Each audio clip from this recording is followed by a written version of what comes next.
It's Nolan. Now, before we get started, make sure y'all hitting that like button. Make sure y'all sharing it on your respective platforms. Let somebody know what we're doing today. Now, let's get into the show. Cool, there's no problem there.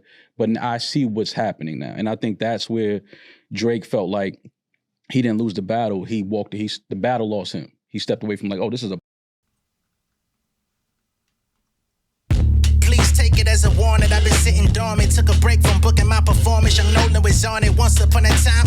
Open my destinations. Used to check the rhyme. Q-tip in the air. Let me say this clear so you fuck niggas hit me. You niggas suck. You ain't near me. I'm making bucks so I can duck the inquiries. My flow the truth. I can't trust in your theories. These rappers lying now. 6 million ways to the minds. We got them dying out. Crying out. What is it your life about? Sincerely, I've been dedicated. Building reputations. Rising expectations. Look at me. Fighting my temptations. I've been serenaded plentifully. My imagery lyrically made with symmetry, I've been hard. Killing niggas out the family tree, I feel like Benoit. Used to educate them at them seminars. Now it's all about me. Shining when I'm grinding, I take my talents to South Beach. They voluntary mouthpiece. I turn it down when I turn around to be flirting for surface, buffing my crown. Bitch, I'm good on my own. I got a wife and a son in my home, so get used to rejection. If any niggas say my name, hope you use protection. I crouse niggas for the fun of it, who's the pedestrian? Burn your canals just to get to the root of my questions. Oh no, LeBron body, I'm all-star, hard body like porn star body and all y'all. Airplane on my phone calls, fuck all the small talk. Press a button, your life rerouted like it's the OnStar.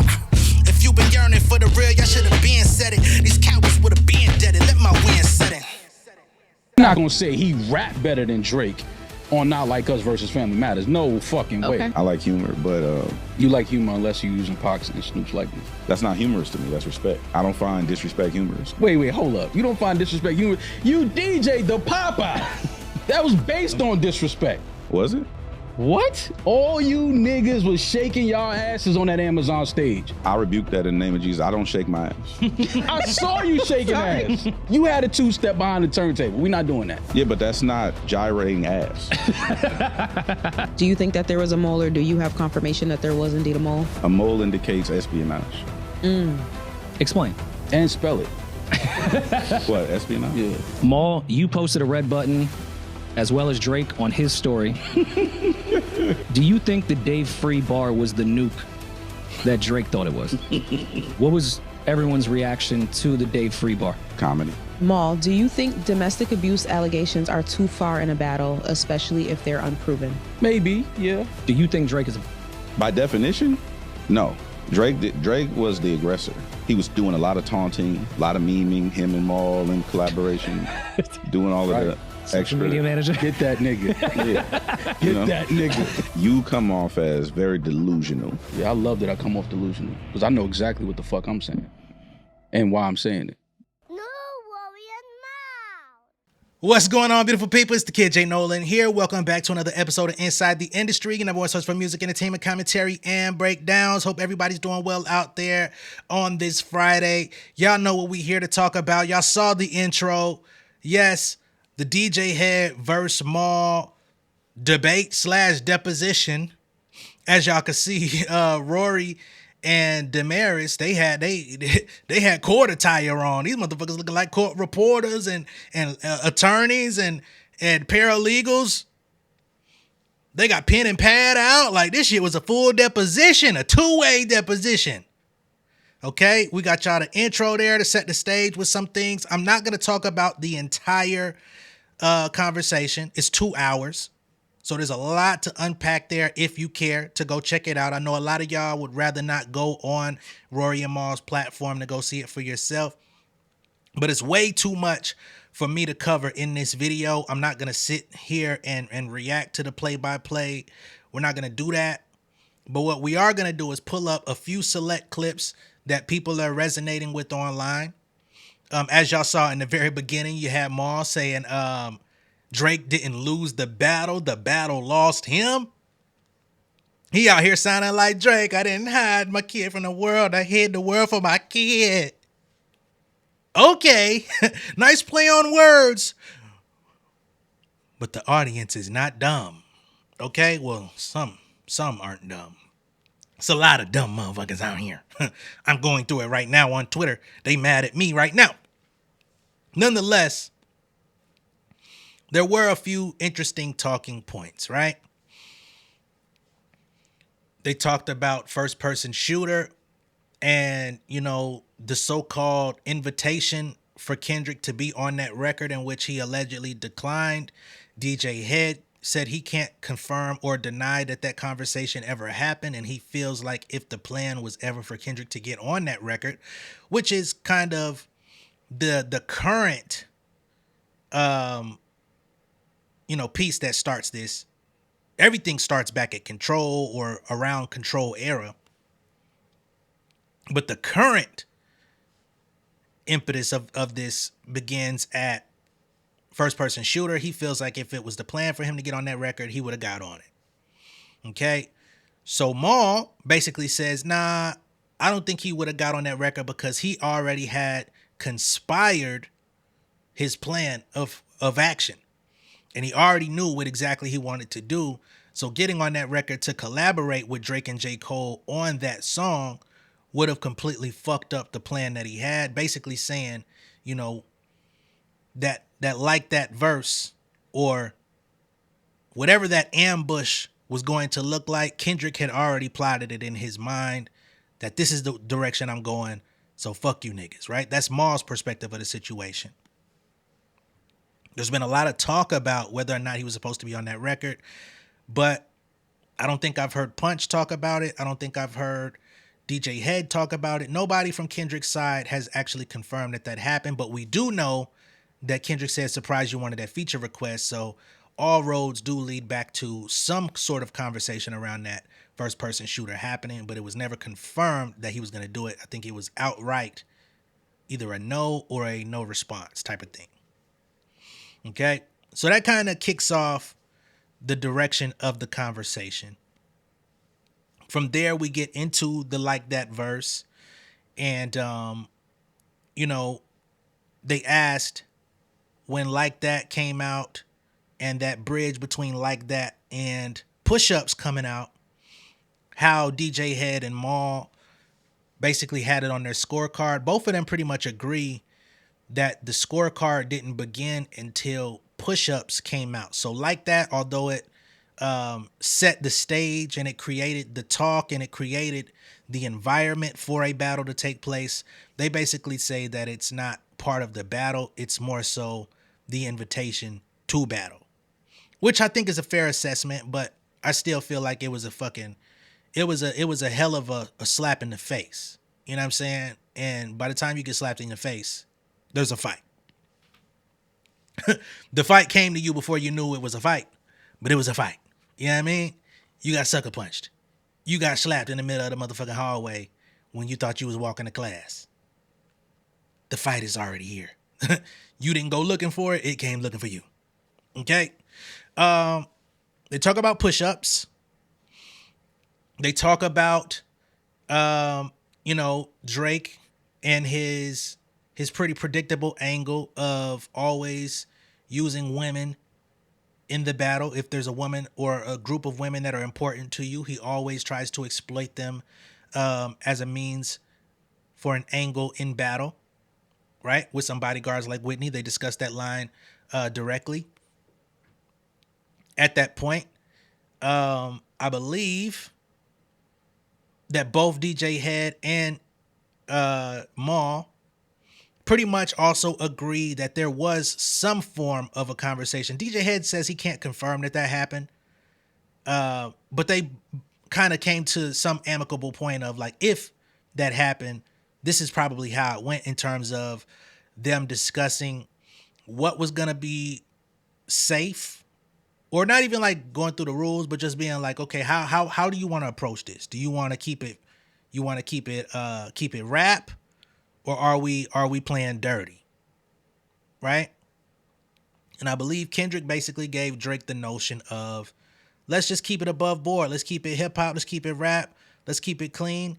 You know what I mean? And keep it, like he said on Euphoria, friendly fade. Let's keep it that way. But Drake had already jumped out the window with the bodyguards like Whitney thing. I think it was kind of like, okay, you threw my lady's name in there. I'm willing to let that pass. But moving forward, this is the understanding that we have now that we've spoken. Right? Time passes. Drake gets antsy, does Tailor Made freestyle because Kendrick's not responding fast enough, blah, blah, blah. Then we get to Tailor Made, right? And of course, they did also have a discussion about whether or not Kendrick took too long to respond to push-ups. DJ Head feels like no. Maul feels like absolutely, because you invited me to the fight. You set the stage for this to happen. This is what you wanted. I give you the response that you're looking for, and then you go in the house for 17 days or however many days it is. What the fuck are we doing? DJ Head says, no. It is what it is, right? I'll take all the time I want, but when I see you, I'm on your head, right? No matter how many days pass. And of course, they're coming from opposite spectrums, right? Maul is covering the Drake ground, which is kind of victim ground, which is also like, you know, they get to write the rules of the battle, but also break the rules of the battle at will. DJ Head is more so looking at it from the West Coast standpoint of, if it's up, then it's up. You better, I don't give a fuck if you think it's not up next time you see me. You need to understand that it is, you know? And that's kind of how it played out. So the first thing I want to get to in here is the discussion around Tailor Made, because although it is somewhat insignificant in terms of the battle itself, as far as the record, the song is trash, right? But the consequences and ramifications that this particular song has spawned over time makes it a vital piece, although it in the actual chronology of music, it's insignificant, but its impact was very paramount, right? You got Drake introducing the talk of PDF, right? Say you like young girls, that's a gift from me. Heard it on the Button podcast. It gotta be true. You know what I'm saying? Where my motherfucking sound effect at? Where my shit at, man? Here we go. Heard it on the Button podcast, it's gotta be true. Heard it on the Button podcast, it's gotta be true. Heard it on the Button podcast, it's gotta be true. You know what I'm saying? Like, Drake wanted to lean into using Tupac's voice. He didn't go through the proper channels through the Tupac estate to use the voice. He used the Snoop voice. Apparently, he did go through the proper channels of getting clearance from Snoop, although Snoop tried to play dumbfounded when the song initially dropped. Who did what? How? Where? You know what I'm saying? Which... I tell you, man, a nigga ain't fucked up his favor in the culture worse than Snoop did in the past goddamn 12 months. I tell you what, man, before Tailor Made, there was already some people that was side-eyeing Snoop on certain levels, but he was still pretty much revered. And this last year has completely, like, taken him down a different path. Niggas that took his ass up through there. Niggas don't even give a fuck that he got Death Row back. They like, bitch, we ain't supporting shit. You could own the label all you want. You ain't getting no love from the real fans. Craziness, right? But with that usage of Tupac in particular and Snoop as a West Coast legend, icon, one of the people who literally passed the baton to Kendrick Lamar on stage over a decade ago, you know, besmirching the legends, trying to use their voices to basically make it a you letting down the coast. Maul then says that Kendrick took that and made it a California versus Drake thing. He blamed it on Kendrick. He also claims that he believes Kendrick or somebody from Kendrick's side are the ones who called the Tupac estate to make them pursue Drake to say, hey, cease and desist, nigga. You need to take that shit down immediately. They don't believe that somebody else in the industry, like people weren't all tuned in. Everybody was fucking tuned in. You don't think somebody that was affiliated with their estate said, yo, this is what's going on. Motherfuckers is out here playing with Tupac. Drake playing with Tupac. Oh no. They blame it on Kendrick like he's the one that made the call. I'm gonna go ahead and pull up the clip of them talking about this whole Tailor Made situation. And y'all can, I'm sure y'all are going crazy in the chat already by now. But let's see what they say specifically. No such thing as a friendly amongst people who are oppositions. So to me, that, like I said, this screams of somebody who's never been in those environments, because I would not hand somebody a weapon to use against me in the real world, right? The second thing. Well, what if it's not a real weapon? It doesn't matter if it's perceived as one. Yeah, the cops is going to shoot you if you have a gun and it's a phone case. It don't matter. Mm-hmm. They're going to shoot you. Mm-hmm. It's a perceived weapon. So we all know we live on the internet. Perception doesn't matter. I mean, reality doesn't matter if the perception is fucked up, right? So the second thing was the AI shit. The song would have just been would have been a dope rap song without the AI shit. Again, screaming of lack of cultural awareness, because you don't. I don't know. Maybe I could ask you: would you ever use someone's likeness who's currently walking around? Me? Also, what hasn't really been discussed all that much is not only did he use Tupac AI vocal, Snoop Dogg AI vocal, but also the Tailor Made instrumental was a beat from Dre's Detox, right? The original producer of that record literally sent that song to Dr. Dre for Detox. I'm guessing it must have been one of the songs or one of the tracks that Dre wanted Drake to help contribute to. I don't know if this was via writing or a guest appearance for a feature. But whatever the case may be, Drake ended up with that beat from Dre's collection. So that's a threefold rather than a twofold diss. You know what I'm saying? Because I'm taking your mentor's beat, who, remember, just a couple weeks ago, or about a week ago, Drake put the itinerary of him and 40 being flown out to work with Dre back in 2008. I don't know what he was trying to prove there. I guess Dre was fucking with me before he was even rocking with you. I guess that's kind of what that is.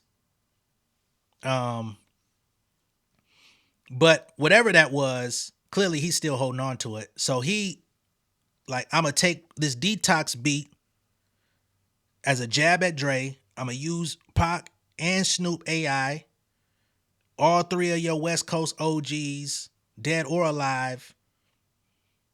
Kendrick, we need you. You know what I mean? What you doing? You writing the guideline on how to lose. You know what I mean? All that bullshit. But I just wanted to throw that in there because I spoke about it, the itinerary and all that shit. But I didn't get to talk about the beat itself was also a shot. Yeah. No. Why not? Well, I mean, me, I wouldn't. But in that I'm situation, saying, why not though? In that, because I don't. Not in that situation. Just in general. Why not? I mean, but I have though. I mean, we've done skits and things like that where I've acted like other people. With AI? Not with AI, but in the terms of acting and using somebody's likeness and personality, not necessarily AI, but with that record, with the Tailor Made record, I thought that it was a clever. First of all, we've never seen that in that type of situation, battle or not. So I thought it was a clever play. Everybody, it wasn't like one of those records where it was like, oh, he killing him. It was more so like, oh, that was clever. It would have been even more clever without that. Because to me, again, somebody who has respect for, I don't give a fuck if I don't like you as an artist. I would never, because I have respect for hip hop. I have respect for my elders. Even people who don't like me as an elder in the game, I would never disrespect them publicly because I respect. Where was the disrespect? To use someone's likeness without their permission, who's currently breathing. Dead yeah, or but alive. it wasn't. Yeah, but see, that's where y'all people lose me in this, because yes, he used Tupac's voice with a filter. He used Snoop. But when we say, oh, he's using their likeness and this, that, and that, like Drake wasn't using that as a single trying to get popping, and that's where I think people was just, this was. No, see, this is the thing. Because he wants to try to like contextualize it and smooth it over and make it favorable for Drake. He want to put more extra mayo on the sandwich and shit. But y'all remember this because this was a big conversation over a year ago with this whole AI in hip hop thing, right? As far as like, is it ethical, right? All the labels were shooting down AI because it was happening without their consent. People's voices were being replicated and fake songs were coming out. Drake was at the epicenter of this. There was a whole fucking artist, AI artist named Ghostwriter, who came out dropping fake Drake songs and fake Weeknd songs. And it was a huge problem with UMG, right? They threatened to sue that man, whoever it was that was behind it. And then Drake ran off and started using the AI of somebody else's vocals. So y'all could pitch a fit about it happening to y'all, but then y'all want to do it to somebody else. Nah, that's not how that works. So hold the mayo. It was a moment, it was a battle. It was like, all right, let's have some fun. He's taking too long to respond.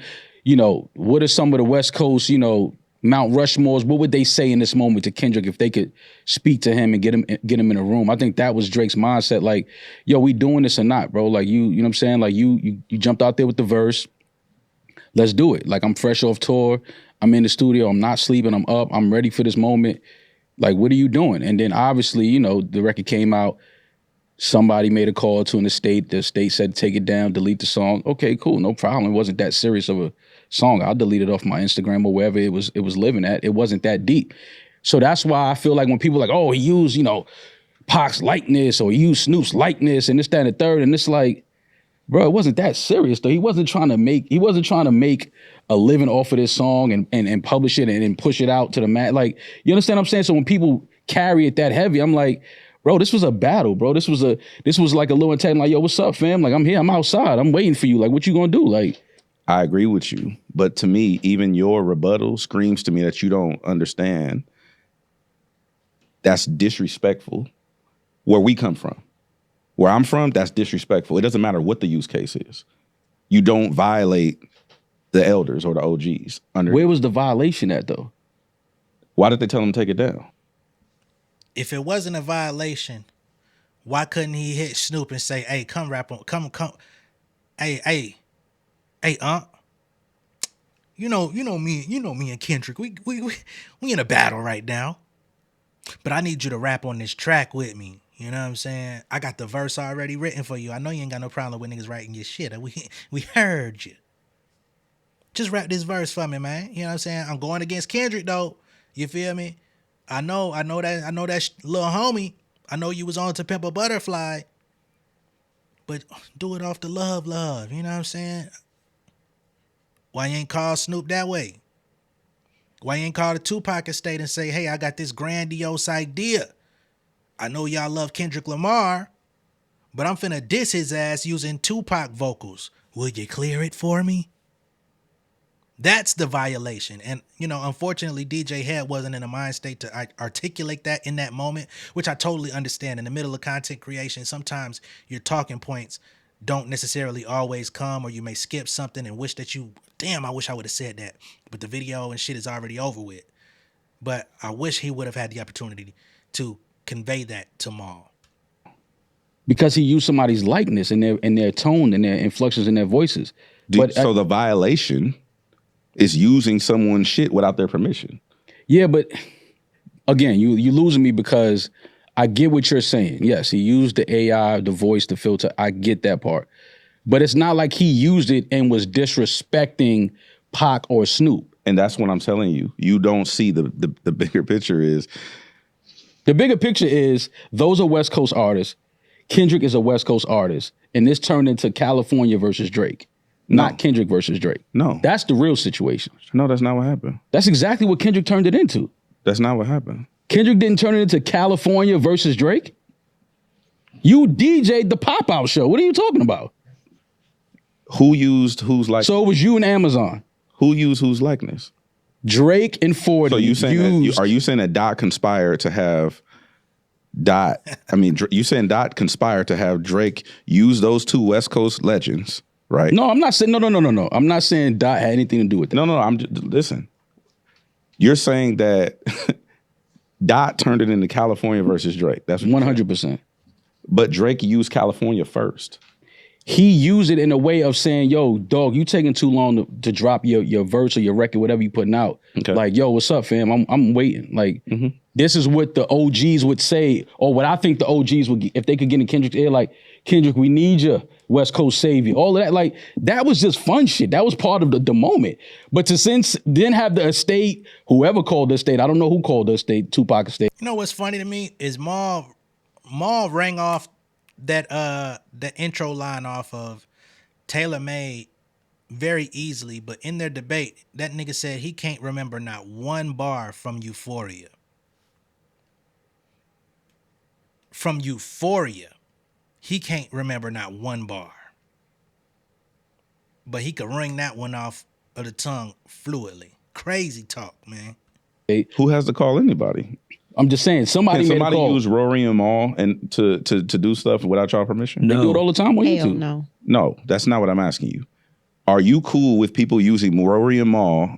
Rory, are you cool with people using Rory and Maul to just do whatever the fuck they want to do? No. Why not? It depends the light that it's put in. Okay. There's plenty of stuff that goes on. Again, DJ Head not being in his, in his bag fully, because he's asking them he's asking them a simple question that they should be able to answer and know what he's talking about. But what he's not asking them directly is, are you okay with somebody AI generating Rory and Maul content and pushing it out and monetizing off of it? I'm quite sure they would have a great problem with that. But again, they get to pull this, people use our content all the time on YouTube and they react and they do this and that. That's not what the fuck he's asking you, right? But again, DJ Head, he's there, but his mind ain't fully working to get to the real root of it. You know what I'm saying? On YouTube that will never copyright, copy strike, anything. If you want to use our content, I'm okay with it. Right. There's been times where They get to play dumb. homophobic shit was used in our likeness that we didn't feel was okay. Especially with our because brand that's with advertisers, and it's different there. Right. But as far as like someone clipping this exact conversation, nah, I'm fine with that. Okay, But to be perfect. fair, Because when it promotes, granted, that didn't promote Tupac or Snoop. So I see there's not really wasn't comparison, supposed to, but though. I know. So it's a weird comparison that I think Head is asking. No, it's not. I'm not comparing the two. I'm simply just asking straight across, because he was bringing up like somebody called the estate. Just straight across business, you can't even put out your album without getting clearance. Oh, for sure, yeah. No, I don't think anyone needed to call Tupac's estate. They could just hear it. That's and all I'm- that's- The lawyer that they have on Oh, retainer. so y'all don't all think the time. nobody called Tupac's estate? I'll be honest. I don't know Kendrick. No, I'm asking, do you think anybody did? I think is about you somebody guys. probably did. I don't think Okay. it had anything to do with Kendrick, but I'm not in this debate. Okay. So my point is, Drake brought California in before Dot did. At least he was able to bring it home, because that's the that's the long and short. Maul talking about some Kendrick made it into a California versus Drake thing. No, you have the opportunity to go at Kendrick Lamar. Kendrick Lamar is your target. And instead of just going at Kendrick, you threw Tupac and Snoop into the mix. And California say, no, we're not standing for that, because you're not finna play with our icons like that. You know what I'm saying? And that already had the coast turned up. The fact that you even going at it with Kendrick had the coast turned up from the jump, but then you started adding people into the mix before it was even time to get anybody in the mix. You fucked up the odds yourself, and you tried to play the gang angle in Family Matters too, but we haven't even got to that yet. You feel me? So this is just a scene of Homeboy playing all his motherfucking cards completely wrong, and Maul, he's riding with him, ride or die. You feel me? Now here we're gonna get into Maul talking about Family Matters. He feels like Family Matters is the best diss from the entire back and forth between Kendrick and Drake. He doesn't feel like Kendrick dropped anything at the level of Family Matters bar-wise, and he feels like Kendrick played a different game with Not Like Us rather than sticking to the lyrical constructs that Drake was sticking to. So, as somebody who in some ways enjoyed Family Matters and in some ways I don't, I feel like the disses that Drake threw at every other artist, the shots he threw at Ross, the shots he threw at Metro, the shots he threw at ASAP Rocky, the shots he threw at The Weeknd, I think were all effective. But the fact that he really didn't have any content to spit about Kendrick makes Family Matters a weak diss record, right? And then when you take into consideration the whole, I think I heard one of them little kids might be Dave Free. It's one of the wackest bars Drake spit in his entire life. You know what I'm saying? Like, we got to be honest about these things if we're going to be speaking on these matters. Got to call it realistically. One of the worst bars of that nigga's life. Maybe one of the worst bars of hip hop, period. Right? And then there's the whole you beat on your queen and all of that stuff where he throws that out there, which is a vital piece of the conversation as well, because Maul has been sitting around here and Drake has escalated into a lawsuit of you came out here and called a man a wife beater, your kids ain't yours, or one of your kids ain't yours, your best friend is sleeping with your girl, you rather deal with white women than actually lock it in and marry your fiance, the wedding's not really happening. All of this type of shit, all you really have is salacious headline bars against the one person you're really supposed to be focusing on. But then when a nigga strike back and hit your ass with the PDF shit that you talked about in Tailor Made, not to mention there's multiple stories out there about you having questionable nature. You know what I'm saying? And that's all I'm going to say about that, because I know there's going to be people that want to debate questionable nature. And if there's enough room for question as a nearly 40-year-old man, if your intentions are questioned, it's already bad enough. But for Kendrick to emphasize that and talk about your team and your squad, Baca, why is he around? All this different type of stuff. And now you want to act like niggas have just opened up Pandora's box and said the worst thing possible. I don't know what I did to make him say that about me. Well, shit, nigga. Play your favorite song from the battle. Listen to that bitch one more time. Read the lyrics. Nigga was just responding. You want to go low? Let's go to hell, fucker. Stupid ass nigga. But let's go ahead and listen to these guys talk about Family Matters and Maul talking about how he believes that Kendrick was not keeping up lyrically with Drake. Objectively say, nah, I don't think that, I would. Nah. If that's what I thought. Drake out-rapped him, and I'm talking about, fuck me saying it, some of the rappers that you've played their records and respect, I've had conversations with them, and they like, yo, Kendrick may have got the strategy and the perception of him dropping right after Family Matters and all of that. Cool. But if you just go and listen to bars as an MC and as a rapper, there's no way you think Kendrick, I don't even think Kendrick was trying to really rap on Not Like Us. I think it was a song. He was trying to get people to dance. He needed to galvanize the West Coast, get the whole California behind this song. This is like our new anthem, which is, I'm not mad at that strategy.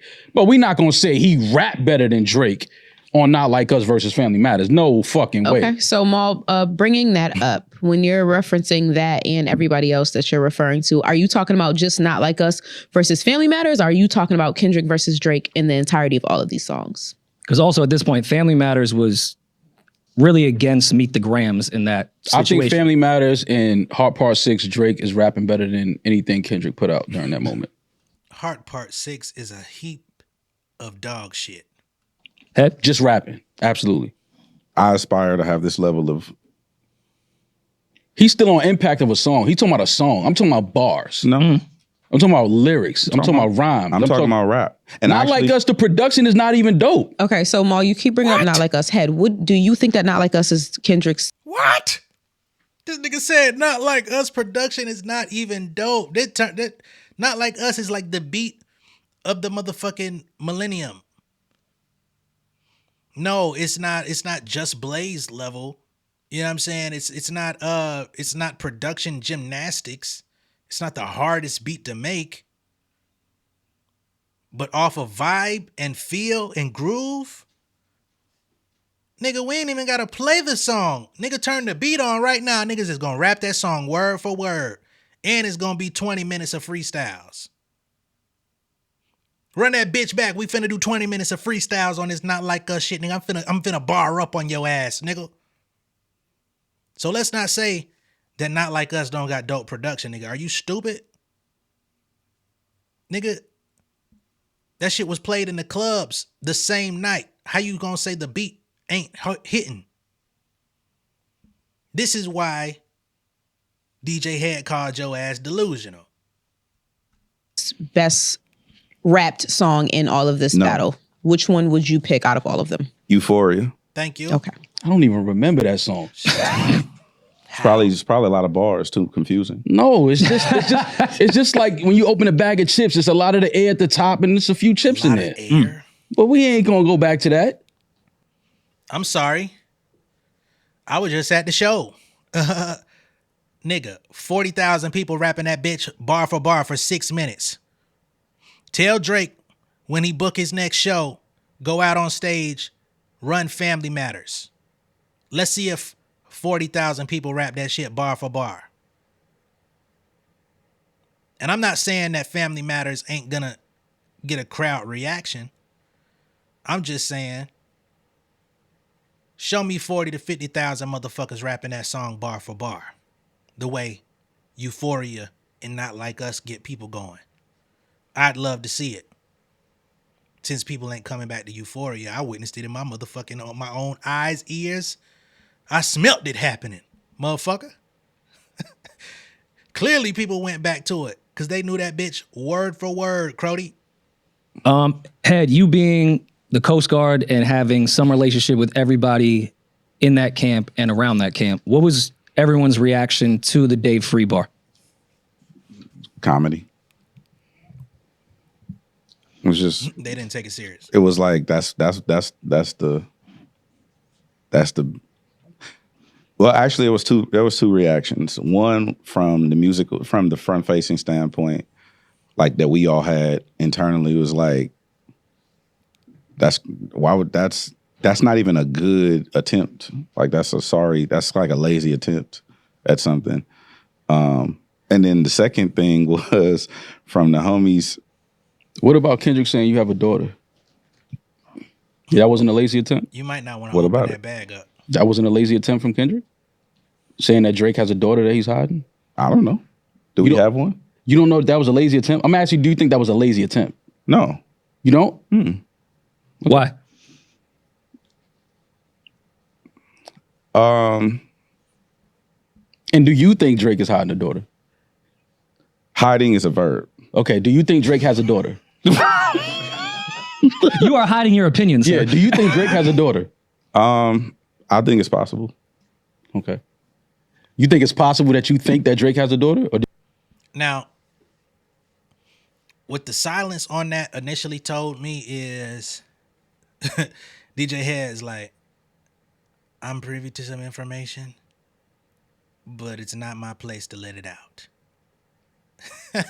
Because remember, and this is all speculation, I don't know what's real, what's not.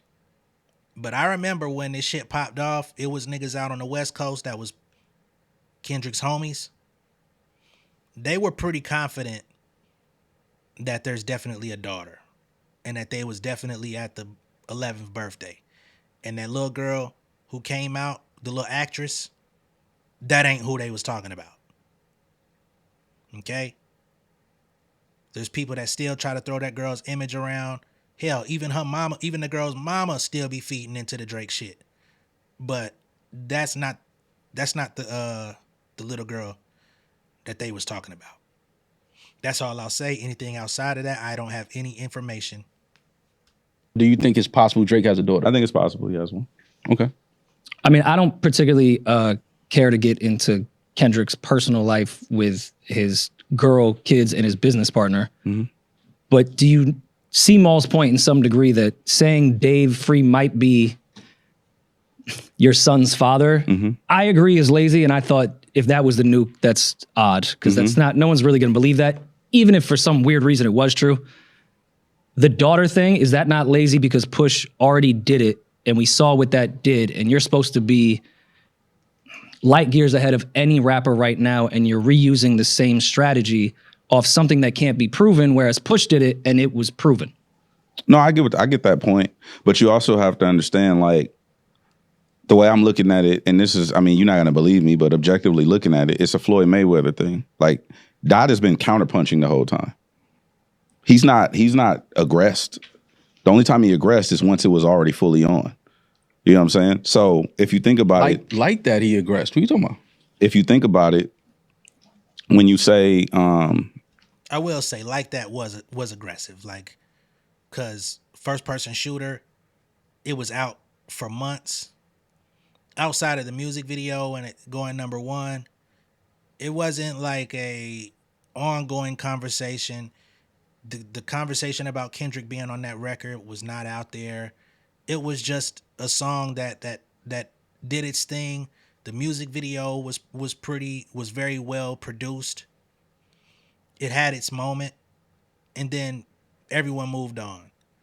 So when Kendrick comes out and says, "Motherfuck the big three, nigga, it's just big me," yeah, that is aggressive. However, once you start throwing people's names into the mix, yes, I am counterpunching. Like, if you're talking about a fight, and let's just use boxing rather than a street fight,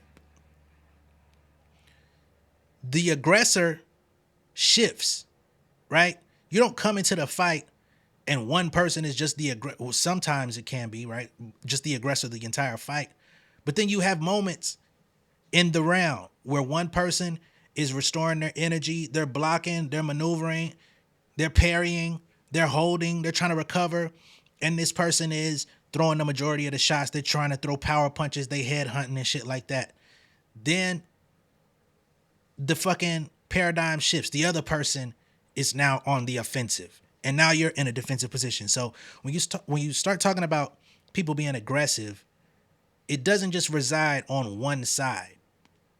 At that moment when Kendrick said, use a PDF or you got a daughter and all this type of stuff, it was in response to what was directly said to him. And it's like, all right, nigga, you want to go there? Let's go here. But again, if you let niggas play with you and you don't think long enough, you might concede to a point like that. Not going to happen over here, but you could. You know what I'm saying? I think there's a couple more seconds left for this. like the Dave Free thing came first in Family Matters. Correct, yeah. And then there was a response. And then the other thing came. It wasn't like, it's like, oh, okay, boom, boom. It was like a 1-for-1 to me. Okay, so you are... All right, so that's that. Last clip I want to get into, because again, I don't want to talk about the whole thing. You can go on there. It's a 2-hour conversation. We're not going to talk about a 2-hour conversation, because breaking down a 2-hour conversation could be a 4-hour conversation, 4 hours that I don't have. Okay? So next up, we're going to get into the pop out. Okay? Now, Maul had a take during this debate, deposition, whatever you want to call it, where he says that after Not Like Us came out, the corporations got involved, and I guess this whole campaign to drag it out began motion, right? And the pop out is what he's emphasizing. Kendrick going out, bringing all of the West Coast LA artists, DeMar DeRozan, Russell Westbrook, all these NBA players coming out on stage, walking it out. We'll just use that as a catch-all. This whole West Coast moment of peace and solidarity, and he feels like it was like an anti-Drake moment culminating all at once with the firepower of Amazon and UMG at the helm. DJ Head, on the other hand, says that's not the case. There was already a show on the table. There was already things in talks. So the timing just happened to work out. There was also the Lamert Park Juneteenth event that was supposed to happen. The previous year they had it, and it ended in chaos. So they were trying to redeem themselves to come back. And it ended up getting canceled. Kendrick comes in with the pop out Juneteenth, redeems the Juneteenth celebration, etc. This is just audio, but I'm gonna play it nonetheless so y'all can hear directly from them. Because again, some of y'all I know are not going and watching it on their channel. But again, if you want to get the impact of the full 2 hours, you're gonna have to go over there. All right. So this is DJ Head and Maul debating about Kendrick Lamar and how Amazon and UMG gave him the pop out show because of the record against Drake. They were all working together. 1,000,000%. You think that people wasn't going to tune in and stream the first time Kendrick performed that record? Absolutely. Amazon didn't do that by accident. That wasn't accident. That wasn't just something that they absolutely was like, no, we need to capitalize off of this momentum. 1,000,000%. And and it's a smart business play. I'm not knocking it, but we're not going to sit there and act like it wasn't, a meeting and heads didn't come together and say, we have to capitalize. You're saying that UMG was like, Amazon, let's do this thing. I'm not saying that's how it went. I'm saying when they saw that momentum and they saw how big this is the biggest moment in hip hop in the last, however, maybe since J Nas, maybe even bigger than J Nas. There's no way you're going to sit across me and say somebody at these labels or somewhere else didn't say, we have to capitalize off of this moment. This moment is too big of a moment. We may not ever see a moment in hip hop like this again. And that Amazon or whoever else is not going to have a meeting and say, we need to capitalize off of this moment. Absolutely. And I'm not mad at it, but don't sit there and say, nah, nobody had that talk. At 1,000,000% they had that talk. And they should. It's about making money. Just because you talk louder don't mean you're right. That's not what happened. That's not my intent. That's not what happened. I can tell you I was there. That's not what happened. Of course you were there. I know you DJ'd the pop, but you're not going to sit there and tell me Amazon didn't say, yo, we're not going to capitalize when on you this say moment. Amazon, you're saying Jeff Bezos. Whoever was in charge of putting together that show and streaming it on Prime, that's who I'm talking about. Okay. Bezos probably no, but he has a bunch of people that work under him that it's their job to not fumble that moment. Absolutely. Or I'll run an or scenario by you. Run it. I pitch, you should do a show at SoFi. Why? To perform Mr. Morale and the Big Steppers? Sure, whatever. Okay, cut the shit, bro. To perform. The record. To perform. The record. I'll tell you, I actually pitched an idea for the actual music video. Mm-hmm. Not like us. Correct. Okay. It's like, hey, let's do, you should do it this way. Let's do a concert. Oh, yeah, that's what you think? Yeah, that's what I think. Little did I know there was already something in the works for a show, right? But it wasn't at the SoFi Stadium. Those 3 days. What would you say? Little did you know there was already something in the works. And I'm going to provide you with another scenario. Okay. So there's this big grandiose moral conspiracy theory, right? There ain't no conspiracy theory. Well, okay, a flat earther theory that you have. Or it's like, hey, we need to do a show because we had a show already planned that I was supposed to do in Lamert Park for Juneteenth. Respect. Juneteenth is a historical black area in Los Angeles. Lamert Park is a historical. We were already supposed to do a show for Juneteenth. Respect. That show ended up not happening. Mm-hmm. Dot was like, oh, let's say, hypothetically speaking, he's like, well, let's just do our own show. Because that show fell through. Oh, they put together a show. Hypothetically speaking, that's a possibility, right? Mm-hmm. That bypasses a label. That also bypasses Jeff or whoever he has in place. Head, can I just interject for 1 second? I'm not here to add an opinion, just add facts to it. Who was the head of Amazon Music at the time of the pop-up show? Because I understand you're bringing up Jeff Bezos. He's in space, but let's talk about who was actually on he didn't go. Earth. His girl went. Fair, okay. So Who was the head of Amazon Music at the time? At the time, it was Tim. Tim, friend of the show. We love Tim Henshaw. Tim Henshaw, yeah. That's our guy. Love him to death. Do you know where Timothy? Where is Tim from, and who did Tim grow up with?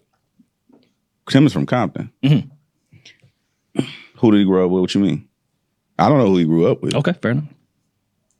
I'm just adding in some context of what you're saying. No, Jeff Bezos wasn't Also- involved in that. I'm just adding context. I have Also- no dog in this fight. Also, I watched the pop-up, paid for it, loved him. Go ahead. Yeah, but also there's also nuance to that, which is like, again, I don't speak out of turn because again, but there's also street stuff that is probably because I understand that where you're going with that, but there's also stuff that supersedes all of this. And also, Tim was just doing his job in an amazing way. Well, Tim also put together Incredibles, Dreamville Fest, the Drake Everything he's done with Drake and Tyler Kanye lately. show. All right. So that's DJ Head and Maul and Rory as a mediator.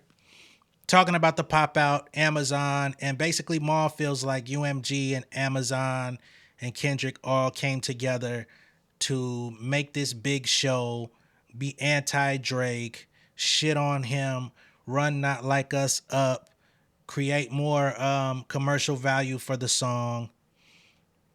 And for whatever reason, even with those things being true, if they are true, who gives a fuck? The song was a hit the day it dropped. Him performing it 6 times or whatever the fuck it was, yeah, it was extremely entertaining. The song was a certified hit by the time they did the pop out. Like, it just was what it was. It's still a certified hit today. It still goes as crazy as it did a year ago right now. So, although they may have poured more gasoline into the fire, you can't pour gasoline into a non-existent fire, right? Some people don't even know how to set a fire. You feel what I'm saying? So if the fire ain't there, there's nothing to douse. But again, Maul wants to play the side of Drake, which is cool because that's his homie. I think they even got into the nature of his relationship with Drake. They first met in 2012, but they really just got cool within the last 2 to 3 years. I find it very convenient that they just got really cool in the last 2 to 3 years when Rory Maul fell out with Joe Budden. What was that, 4 or 5 years ago? Then all of a sudden Maul and Drake just get all chummy. Because they actually predicted the drop and give me 50 before it happened. It's also interesting that DJ Head talked about predicting that push-ups was going to hit the DSPs 30 minutes before it actually came out. And some of the inside information that he was privy to, although he would not reveal his source. So there's definitely a lot at play in this battle. A lot of things that still haven't been spoken on in terms of like specifics and what led to what. We have like context clues that we can build off of and little inferences that we make. But there's still some gaps and some holes that I would love to be filled one day. You know what I'm saying? To where we can really know like what was it like on the ground when this stuff was happening, right? We got that interview from Punch and Curtis King, but Punch wasn't necessarily present for all of that. He was still on the road with SZA. He had to fly back from Australia just to hear Euphoria for the first time and stuff like that. He's going back out. But I would love to hear from the actual artists, from their perspective at some point. We may never get it. But I would love to hear from their perspective, or the producers that was like, well, not even the producers, but like the people that were present in the studio when the records were being played from the opposition, to the thought process of releasing the next record. One day there's going to need to be like a real extensive documentary with the key players as close as possible to like really set the stage for like what the thought process was for each thing. Because again, we all have our opinions. We all have our viewpoints. We all have our estimations of what may have happened. But I want to know what's really real and what niggas was really feeling the most about. Like, ooh, bitch, nigga, okay, you want to play like that? What lines really hit them to be like, oh, all right, I'm on your ass? From both perspectives, you feel me? And I want it to be from both perspectives because I don't want it to be one-sided. I want to know what both parties were thinking behind the scenes. At one point, Maul does say that hypothetically, even if he did beat Kendrick, as in Drake, that there was nothing for him to gain. I find that to be a terrible take. If Drake didn't see anything to gain out of battling with Kendrick, he wouldn't have done it. Okay? Even if it was just a personal, I need to prove that I can do this because you got dissed in 2013, you did nothing about it. You said nothing. You went and did interviews about it instead of going to the booth. So the nigga came back and slapped your ass again in 2024. You felt like, nah, right? You said it on Tailor Made. Nah, nigga, you following through. Like, I'm here this time. I'm ready for the back and forth this time. I'm ready to prove it to myself and everyone else that I can body your ass. And of course, we can't overlook the fact that he knew that his contract was coming up for renegotiation. I've said this many a times. He wanted to try and defeat Kendrick, re-up his deal, and him be the one on a world tour singing his hit record or his diss records, basking in glory, and his entire world got flipped and upside down. And he don't know how to fucking deal with it. Okay? Now, those are the primary talking points that I felt were pertinent. Y'all feel free to let me know what y'all think down below in the comments. Those of y'all that actually watched the 2 hours. And if you haven't, feel free to go check it out. All right? To get the full context of everything.